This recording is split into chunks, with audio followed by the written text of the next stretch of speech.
Hey everyone, welcome to the channel. My name is Rev Trev NFL, and we are talking about the NFL draft. The season's over, and we're here to chat about that. I want to introduce you to my friend Peter J. Day in the building, in the house. We love talking about the draft. Welcome, Peter, to Rev Trev NFL. Dude, we get to talk NFL. We get to talk combine. We get to talk. We get to talk. Draft picks. This is it, man. This is where it is right here.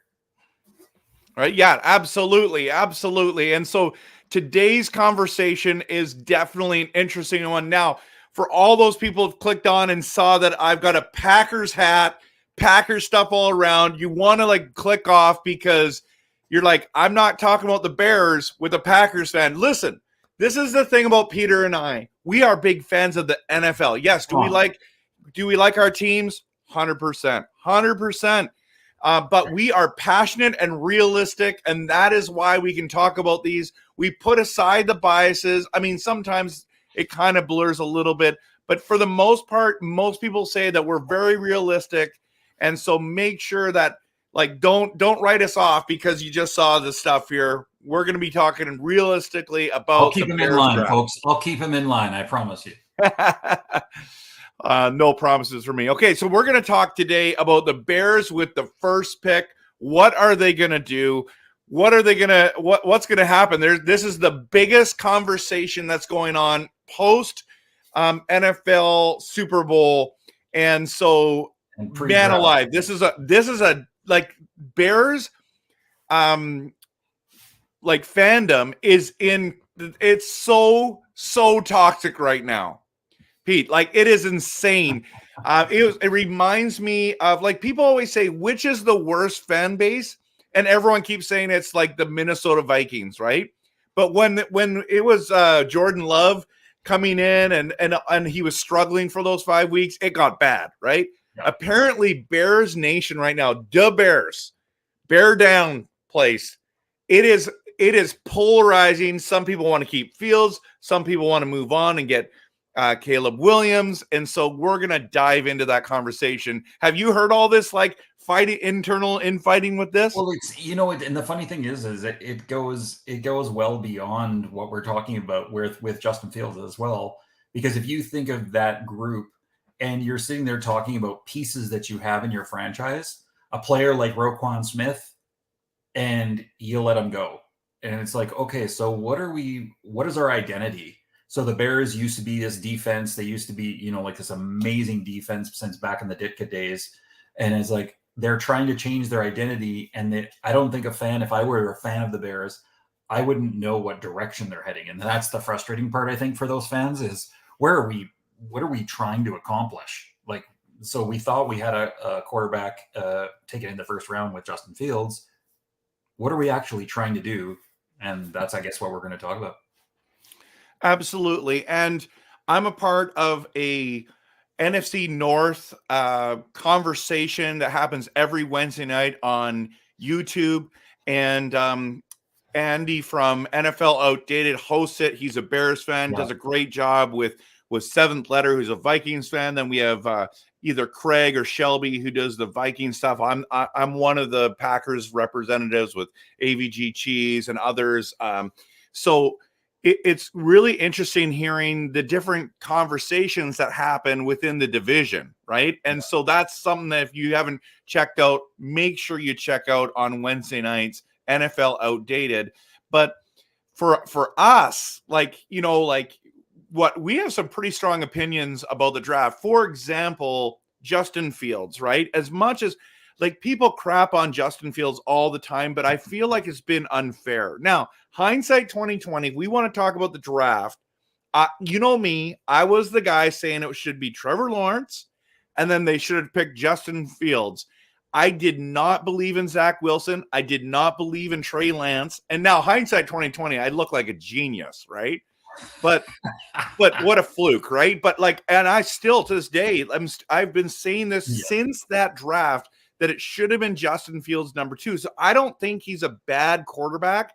Now, people want to compare his record, but his team has been so bad. Like his O-line's been so bad that I don't even factor in his record. I just factor in how he plays. How did you feel that draft should have went?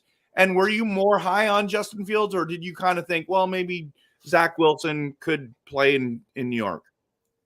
I have never been a Zach Wilson fan. I don't see it. Whenever I see him hold a football, it looks like a baby hand on one of those baby balls. Like he just doesn't look like he's got that quarterback thing to me. He has a little bit of a chip on his shoulder sort of look, and I don't see any reason for it. Kind of reminds me in the attitude of a Baker Mayfield sort of player, maybe a little bit. And I thought that Justin Fields in the season when he comes out, I think that he is, warranted as being at least the number 2 in that draft. But I mean, we don't get to see any of that stuff. We don't get to see what happens behind closed doors. They go and scout them. They go to their schools, for pro days and that sort of thing. So obviously something impacted it that made Justin Fields fall that far. But in essence, they shouldn't argue with anything because of those 3 quarterbacks, they obviously got the best one, being the 4th one off the board. Yeah, exactly. And like steal of the draft, really, in a lot of ways. Yeah. But people just look at records and all that kind of stuff. But here's the thing. So we're talking about what do the Bears do with the 1st overall pick? And it's like, don't screw this up, right? Because they did screw this up a number of years ago and went and got Mitch Trubisky over. It was going to be Deshaun Watson. That was the clear consensus number 2 in that draft, right? It was number 1. Yeah, because they traded up for Trubisky. I think did Trubisky go at your buddy? No, did he go at 4 or something like that? Yeah, whatever it was supposed to be Deshaun Watson. That was supposed to be the next pick. And then Mahomes was in that draft. And everyone wants to talk about that you should have picked Mahomes. Nobody knew Mahomes was going to be that good except for Kansas City. Let's just be honest. And I mean, that's the name of the draft. That's what we're doing. I don't want to go too far back and upset any Bears fans, but when did Aaron Rodgers get picked? Was he like 22 or 25 or something 24, like that? 22? Yeah. So, I mean, it's not necessarily a guarantee just because you got the 1st pick or whatever. Joe Burrow is an exception to that rule for sure. Trevor Lawrence looks like he might be an exception to that rule if everything sort of rolls, but it doesn't necessarily mean it. This year, though, when you're talking about a player like Caleb Williams, I don't think you can not take your chance on a guy like that. I think this guy is going to come in. I think he's going to be much, much different than a Bryce Young type quarterback. I think you're going to see him actually be successful. And I don't think you can not take that chance with that 1st pick, honestly. So that leads us to our next question, because that was the big question. So if you were the Bears GM, what would you do with the 1st overall pick? Yeah. So you're going with Caleb Williams, number 1 overall. You're changing the face of the franchise. Why do you want to move on from Justin, who's established, who's got the experience, and go with a guy who has potential, but seems to be the clear-cut number 1, but there are some rumblings that some other people might be there. But why would you do that? Well, for me, I think that there's a few factors, and I don't think it's simple. I honestly, truly, genuinely, you listen to a press conference and they say, folks, we don't actually know what we're going to do. I don't think they actually know what they're going to do. I don't think and what it does is it presents a really interesting opportunity for them. So here's me being the GM right now. I am not sold that Justin Fields indefinitely isn't the guy. Okay. So I don't think that it means that because you end up with Williams, that you say immediately we need to trade Justin Fields. Not to say that they wouldn't if the capital coming back and the compensatory pick, were worth that. But what if they did this? So we have Justin Fields right now going into his last year of his rookie contract. There is a 5th-year option on the contract. He's about to earn, I think, a smidge over about $6 million this year and a cap hit of about $6 million. Okay.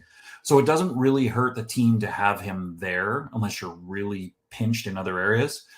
So what if you create a competition? What if you create who is the guy? Who's the guy here? And we're going to watch them through the season in practice and in training camp and through the season. And then you have another option of saying during the year, if we think that Caleb Williams ends up being our franchise quarterback, then you still have something to be able to move forward with Justin Fields. A team is going to get Justin Fields later, closer to the draft or closer to the end of the season, in the 4th year of his rookie contract with the option of signing him for a 5th. And then there might be more compensation.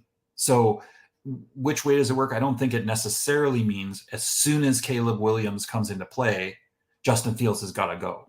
I don't necessarily subscribe to that. I don't think that that's necessarily the case. On the other side of that, I do have to look at it and say the draft is approaching. We only have 6 picks in the draft, although one of them is the 1 pick and the other one is the 9 pick. What is the potential compensation we'd get back for Justin Fields? And that for me is going to play a huge role. So for instance, if you were going to get, if you had an offer for him from someone like the Patriots who are in dire needs of a quarterback, or I don't think Desmond Ritter's the guy. I think that Atlanta's really in that top 10. If you're going to get a pick that is going to give you another number 1 pick or a lower number 1 pick additionally in 2025, do you go, hey, we got to pull the trigger on that because we need more picks. We need to sort of get some picks going to rebuild this team. So I think that also plays a part in where they're going to go, is if the trade offers are coming in for a guy like Justin Fields from those teams who are later in the 1st round but are still desperate for a quarterback. Yeah, that interesting. I didn't think you were going to go that way. So I actually like that because it's a lot of scenarios. Okay, so my take's going to be a little weird on this one because honestly, I think you could go either way and still be successful. Okay. If you go and trade the 1st pick overall and keep Justin Fields. Yeah. I can see that being beneficial because you might be able to get 2 or 3 1st-round picks and really set your team up for the future. Right. And still be good enough. They were a 3-win team that's now a 7-win team. And now you're talking, you already have 2 1st-round picks and possibly a 3rd one for this season, depending on who you trade with, right? That's a really, really tempting scenario. And then you get an extra 1st-round pick for multiple years. I'm very, very interested in that. But say they don't want that. And they, at that 1st overall pick, they want to trade Justin and get Caleb Williams or whatever quarterback. I think it would be Caleb Williams. But let's just say they do that, okay? Depending on what you get for Justin Fields, you still become in, I feel like it's a win-win for them. Let's just say worst case scenario, they get a 2nd-round pick for Justin. 2nd-round picks start in the NFL. They have long careers in the NFL most times. So I feel like I'm in the, I could be okay with either scenario. Now, if I'm the GM, I'm keeping the pick and I'm trading Justin Fields just because of a couple things. You have to decide which guy gives you the best chance to win a championship. Yeah. Now you can't really tell with Caleb, but if this guy is the generational talent that everyone's saying, it would be stupid not to do that. But in the same breath, I'm also I'm totally okay if they keep Justin. In fact, trading that pick away would be incredibly valuable for the franchise long term. I actually think it's probably the best deal. The problem is the money. When Justin gets paid, he's going to get a significant increase. If you go That's Caleb Williams, you got that rookie contract again. Yeah, you get 4 years plus a 5-year, the 5th-year option. And I think that has a lot to do with it. I don't think that they have the thought process that Justin Fields is not their guy. I don't think it's that clean. I think that that with the Bears right now, it's a business, and they show by getting rid of some salaries that they're actually trying to rebuild and get back into having some assets in front of them that don't cost them a ton of money.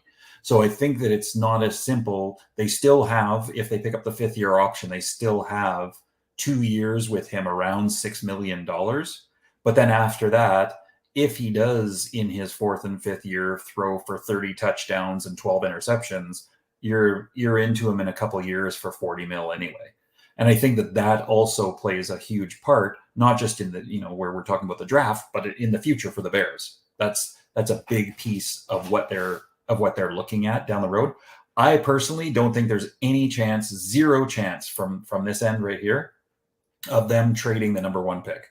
I think I don't care what you're getting for it. I don't think that you could compensate them enough. What I do think is that they can trade down from the number 9 and actually get other picks, because in my opinion, and I've heard it said differently, but in my opinion, other than potentially at quarterback, any team that's rebuilding has to deal with the offensive line.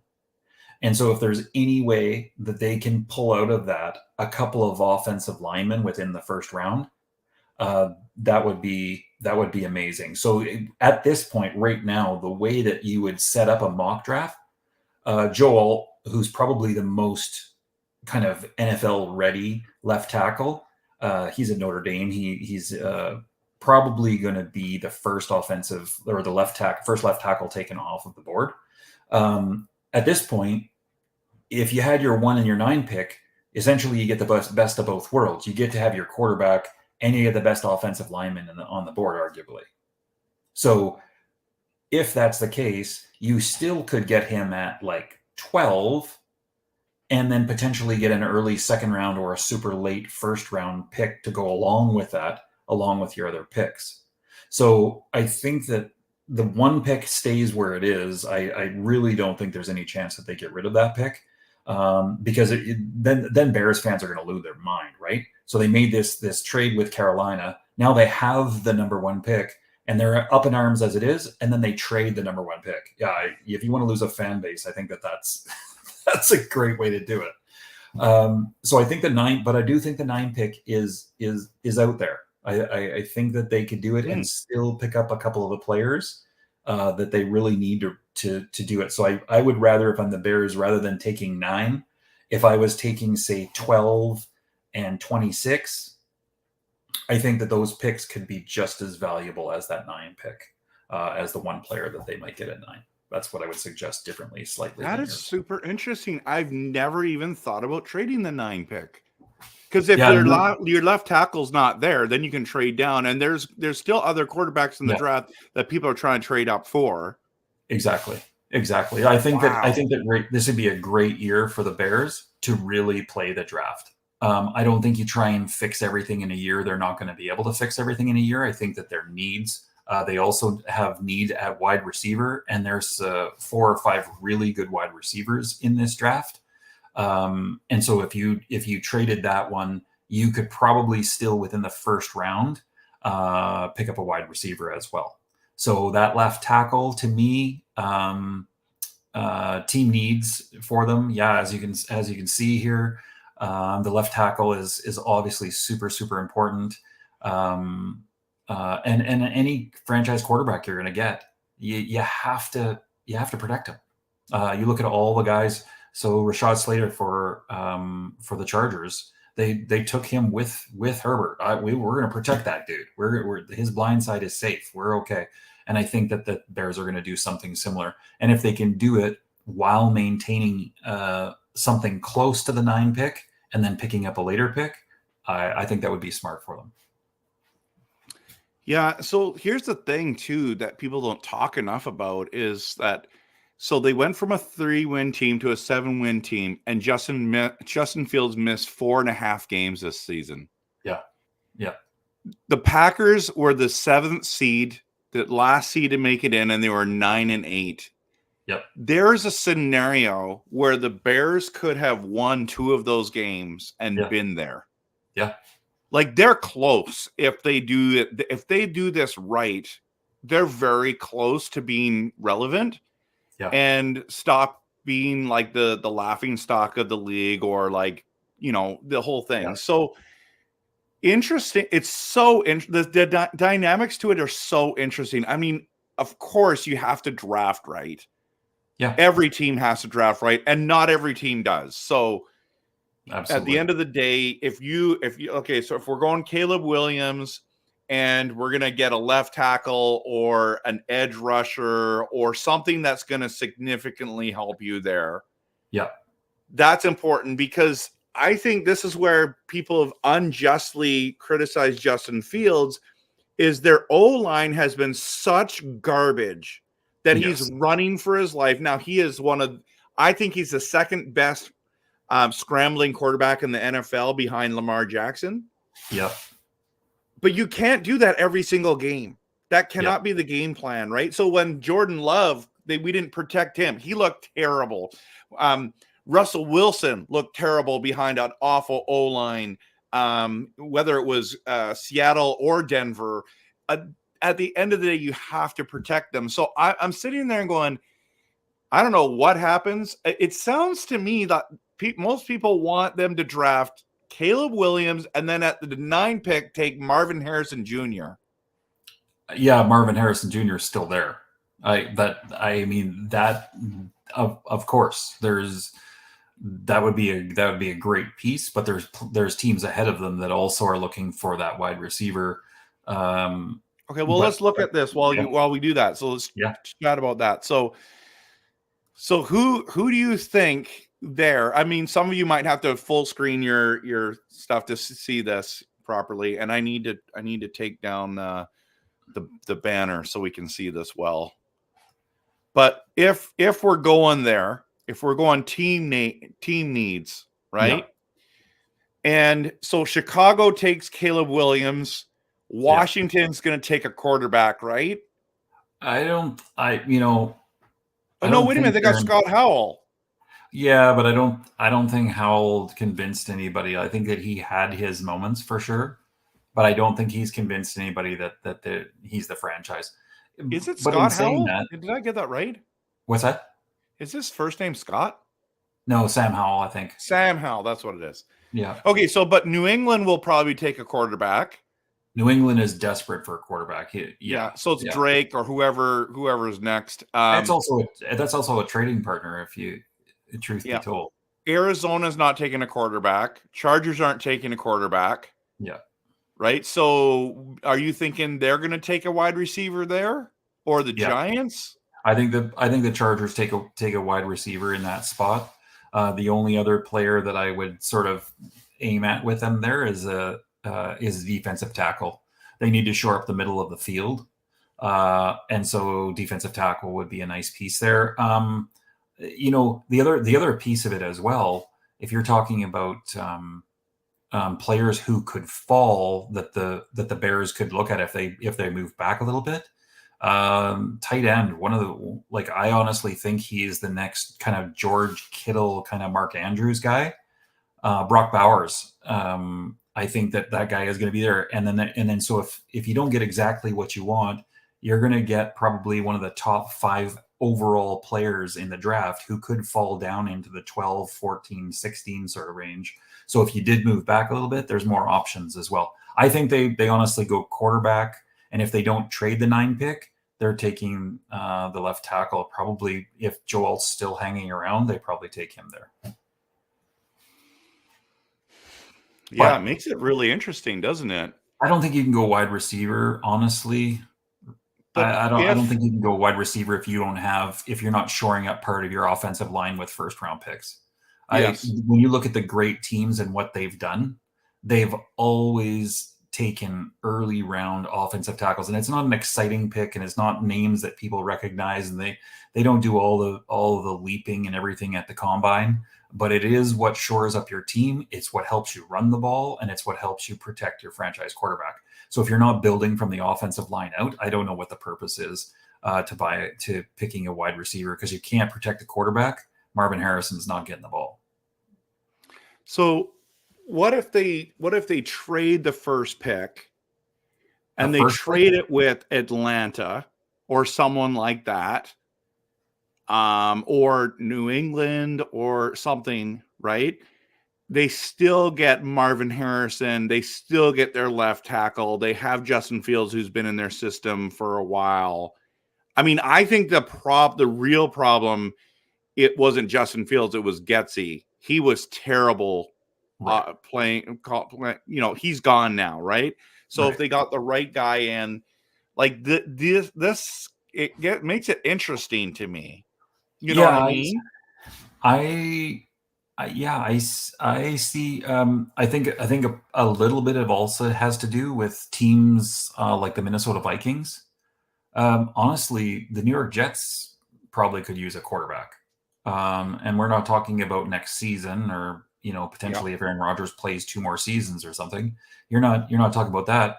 The fact of the matter is that Zach Wilson is not going to lead them anywhere. So they're only a year or 2 from having to do it. And because it's a particularly strong quarterback class this year, you have the option of taking a quarterback now. So for them to be able to trade back and take the Jets pick at 10, they might get a really nice pick to go along with that, and they're only moving down a spot. So they weren't, you're sort of entrusting them in a certain place. And I don't think you want to go down too far in that sense. Pittsburgh is, does Pittsburgh have their quarterback? I think the jury's still out on that. I think that there's a shot that they do, but I wouldn't bet on that. So there's teams that definitely, like Tampa is down there. Tampa Bay is right there. Like that's another pick you could take, sort of thing. So I think I don't think that Justin Fields actually goes anywhere. That's my own personal, and I'm not saying he doesn't go anywhere like during the season. But I don't think that you see him. I don't think they trade that unless they're getting significant draft capital back for him. And they need those picks. But if you think about it, Minnesota needs a quarterback because Kirk Cousins is older. Yeah. Denver, like, they're moving on from Russell Wilson, right? So Vegas needs a quarterback desperately. In my opinion, Seattle does, but they love Geno for some stupid reason. I do not believe in that system. But anyways, Pittsburgh, as you said, I think there are so many teams that are would be dying for a quarterback. Atlanta, my goodness, this is the perfect year for the Chicago Bears. Yep. Anyways, wow. Okay, so let's that's very interesting conversation, in my opinion, because there are a number of things. Here's the thing, though, about the center. Often you can get a center in the second round. The problem is they don't have a second round pick. Right. And so they would have to wait till the third round. I mean, sometimes centers come in the third round as well. So maybe they can wait. But I don't think they still have a number of holes to hit. Yeah. And if you didn't, if they fill in those parts. So let's say in the first 3 rounds they get the quarterback, the left tackle, and either a wideout or a defensive tackle. Okay. Center is one of those things as well that can be addressed if need be in the short term in free agency. So it doesn't have to be like we're going to try and draft all of these positions they only have 6 picks currently in the 2024 draft. So it's like if you're looking at their needs there, that would be one of each position, right? And they're not super high in that sense. So that to me says, you're going to sacrifice one or the other and say, we'll address this when we have an opportunity. Maybe there's a free agent like like T. Higgins coming from Cincinnati. Maybe there's something like that at wide receiver so that you're guaranteed a player, and then you try and fill out the roster with your draft picks. So I don't think that they're going to address everything in this draft necessarily. I think it's going to be at least a 2 or 3 year process to get all of those positions secured. So I think you got to go to the heart and make sure you get the ones you like, the absolute. So they need the quarterback, whether it's Justin Fields or otherwise. They need the offensive tackle, and I think they need I think they need the defensive tackle. Of course, an edge is there too, but I think that in order to stop the run, you have to start on the inside. So if you get those 3 in this draft and they actually are turn into starters for you, I think you've had a pretty crazy draft, actually. Yeah, and I don't think that people talk about the free agency enough, and they have a good chunk of money to spend. Yeah, right. and So they can fix a lot of their holes in whatever area. Yeah, I think that's possible, and there's a number of free agents out there that would suit that situation. So, when you watch the Detroit Lions go through the real rebuilding process and that sort of thing, they were a 1-win team just a few seasons ago. There was signs up in the crowd going 0-16 ? And now you're talking about a legitimate playoff contender. And they don't have like that franchise quarterback. They built a team, and they have very good interior linemen on both sides of the ball. And you get players, and they sort of do their thing in the draft, and you can take a player who is a very solid player like Jared Goff, and you're a 12-win team. Like that's the difference. And so the strange thing that I find about with the Bears is they're a 7-win team, and for the years that they've been improving, Justin Fields has been at the helm. Like here's a team that progressively over the last 3 seasons has gotten better with him at quarterback. So I'm not sure how you think you're going to upgrade that much, which is why I don't think that they're completely unsold on Justin Fields as their potential quarterback. Wow. So you're thinking about the strategy that they're now talking about with the success that we've seen with Patrick Mahomes sitting behind a quarterback, with Tom Brady sitting behind a quarterback, with Aaron Rodgers sitting behind a quarterback. Rodgers, now Love sitting behind a quarterback. You're thinking that that's what the Bears should do. So, like, are you thinking Caleb Williams would start this year, or would he start next year? If they don't get draft equity for Justin Fields, I think he plays his 4th year out and potentially gets traded mid-season or something before the deadline. Once they see him, but with the players that are potential, stars in the NFL as quarterbacks, they don't all step in off of the college field and do it, right? It's a very rare thing because there's 32 teams. And there's only probably 10 of them that are legitimately needing starting quarterbacks. We could argue that point. Yep. There's not that many quarterbacks coming out that can jump in and be a legitimate winning NFL quarterback. There's lots of college quarterbacks that could go to NFL teams and win 4 games. That's not what they're looking for. They're looking to get into the playoffs. So if you're talking about the number of college quarterbacks that could actually jump onto an NFL roster right now and win, the number turns into 1 or 2, and that's not even guaranteed. There's a lot of pieces to go around them, the offensive line, etc. So I think that when you have a player can win you 7 games at the worst of times after he missed over 4, if he doesn't miss those 4, does that change the Packer outlet? Does that change where the outcome for their playoff hope is? Because then you have a team that's 8-8. And all they had to do was win one of those other 4 games as their 17th game to make the playoffs, and instead of the Packers in this situation.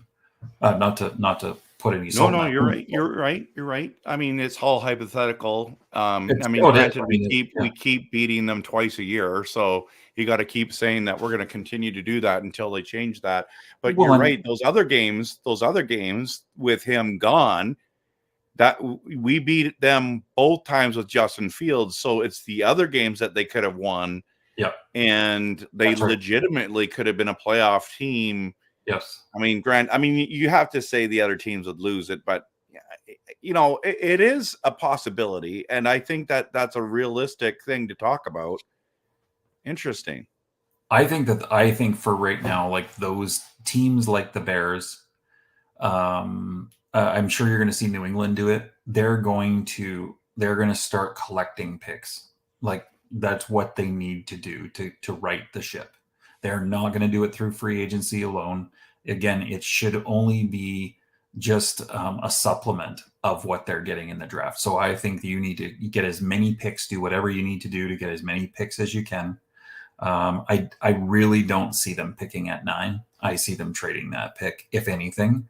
And I don't think they have to go far in order to get like the 12 and a 33 or the 12 and a 27, in a situation. Not to say that those teams line up in that position. I'm just saying numbers, like they don't have to move back very far in order to get something very valuable for that.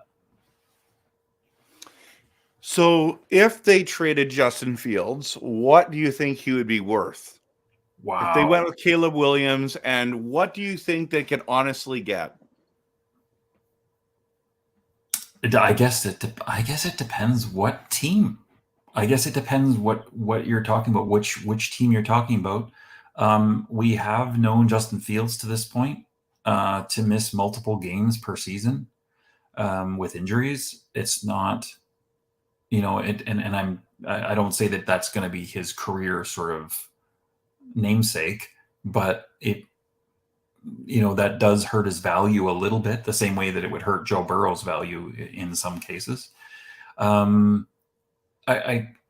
think that if someone offers you pre-draft, if they offer to switch you and throw in a first round pick for him, I don't know that the Bears cannot take that. Like, right. We'll look at it again while we're talking here, because like if Atlanta had given them the 8th pick and they could land their wide receiver and their left tackle, or even the Jets, Minnesota, Denver, Las Vegas, like any of those things, that's pretty significant. I think that Justin Fields is worth a second. Yeah. And so if that happens, I mean, it depends. I mean, maybe Pittsburgh's really interested in him, and you get a later one, I need for sure. But okay, if you go second round, it's again New England. Depending on what New England does, maybe New England traded down. Maybe they got their quarterback. Who knows what they did? But New England's there. I mean, Tennessee, are they looking for a quarterback? Everyone keeps saying the Giants are happy with their boy. What's his name? Daniel Jones. Jones. It looks like Saquon Barkley is going, so that's going to make things messy in New York, I'm sure. Right. And then so Atlanta's still there, Minnesota's still there, Vegas is still there. Like, okay, so here's my piece. Here, this is what I'm going to give to you. Okay. Yeah, I'm ready. So when people watch this might be something that you could comment on as well. This is my thinking. I think a wonderful trade partner with them right now, if you're going to deal Justin Fields. Okay. I think it's Justin Fields and the 9 pick for Atlanta's 8 pick, their 35 pick, and a 4th or 5th round pick. Wait a minute. They don't have the 35 pick. Atlanta has the 43 pick. Excuse me, the 43 pick. Sorry, guys. So you trade up to 7. You get the 43 and an additional third or fourth rounder for Justin Fields and the 9 pick. So Atlanta only moves down 2 spots. They lose their second round pick. But then as the Bears, you collect your second round pick back and you save yourselves on the cap. I think Atlanta is a very realistic trading partner for them. If you think about them with Bijan, like that team has a really good shot because they could still take offensive tackle at 9, which Atlanta could use as well, and still have a very healthy draft and know that you have a quarterback who actually could lead a team to playoffs for sure. Wow. I say Atlanta is the trade partner. If I'm going to put anything on it, you didn't ask me that, but it really makes sense. No, I want to know that because that is the next question. Who needs Justin Fields at quarterback? So your answer is Atlanta. I think there's a lot of teams. I think it would be the funniest thing ever if the Minnesota Vikings traded for Justin Fields because the Vikings fans cannot stand Justin Fields. Right. And if he lands there, I'm telling you right now, they're going to eat crow big time. There's something about like interdivisional trades. Right? Come on.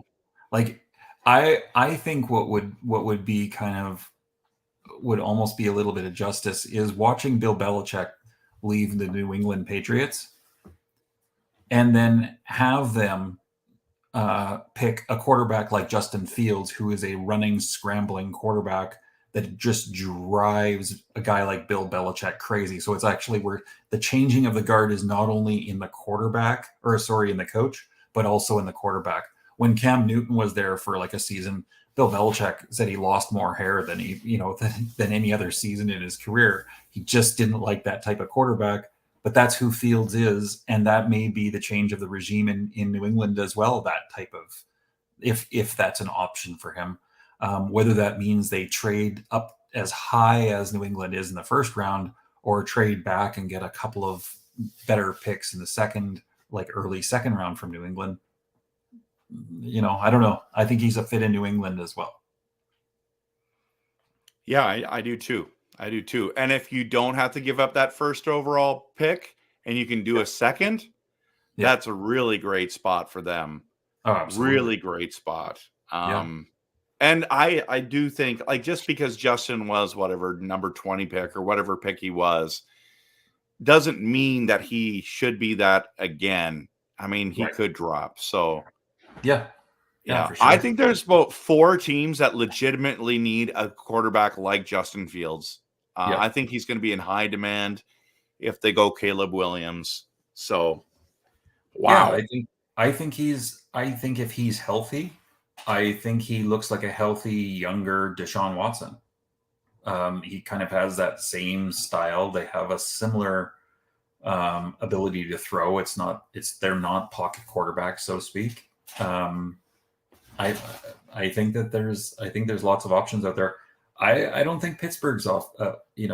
I don't think that Pittsburgh is not sort of considering what's happening at their quarterback position. There's options there, and they have some late round first picks there, or first round picks that could be really beneficial for the Bears. And it would be pick 20. So how ironic would it be to go and how many years later just trade him for the exact pick you got him for? I think he went number 20 Gandhi. Yep, that'd be hilarious. Absolutely. Well, you think about that, and then if that puts you in a position, so if you got, say, the 20 pick and a third or fourth from Pittsburgh, that means that now this year in the draft you have the number 1 pick, the number 9 pick, the number 20 pick, and you can address a lot of stuff in the first 20 picks of the draft. So, wow, if you're talking something like that, I think I can absolutely see him being traded before the draft. If they're not getting something in compensation like that, I think he stays with them for the time being and sort of works through it until later in the season. There's so many scenarios, which makes it really interesting. And I think this is why this conversation is going to be months. Now, personally, as a Packers fan, I'm already exhausted from the conversation, but having this conversation with you made it way more interesting because really at the end of the day, it's just Caleb Williams or Justin Fields. But with all the scenarios, it actually makes it so much more intriguing. Yeah. And I'm personally looking forward to that from just because of our conversation. Yeah. No, it'll be awesome. Looking forward to the draft and the combine this year, seeing the players. I would love to see a team like Chicago shore up their offensive line. I really would. And I think that you're going to want to see them trade somewhere within the top 10 or 12 to make sure that they get at least, the second offensive lineman off the board or something. Mm-hmm. So. Yeah. And so there's so much to talk about coming forward, because if you think about free agency, for example, there's a number of great wide receivers available, a number of stud running backs, like even players like Eckler and Barkley, and then the guy from the Raiders, which Josh Jacobs. Yes. There's so many of those kind of potential guys that could be on the market, which could change the face of a team's run game. I think there's this just seems like one of those off seasons that's even more so than in the past. Yeah.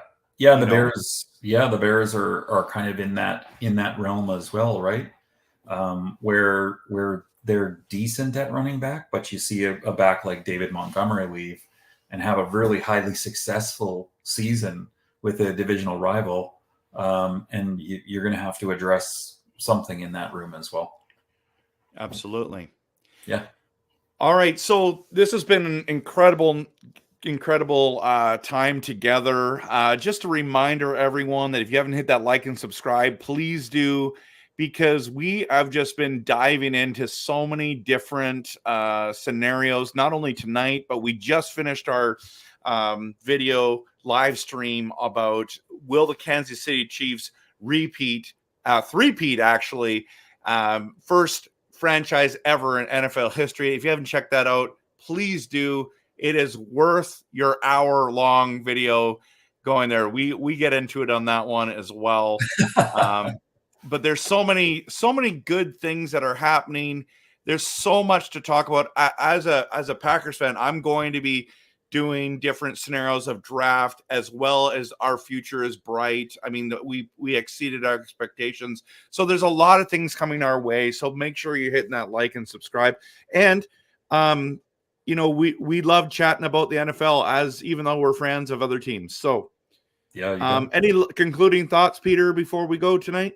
I think it would be interesting. I think it's an interesting conversation for sure. And when you watch the video in your comments, if you have another scenario that we didn't cover, throw it out there. It'd be really interesting to read. It's always interesting to consider other avenues and how teams decide they're going to get better and move their franchise along.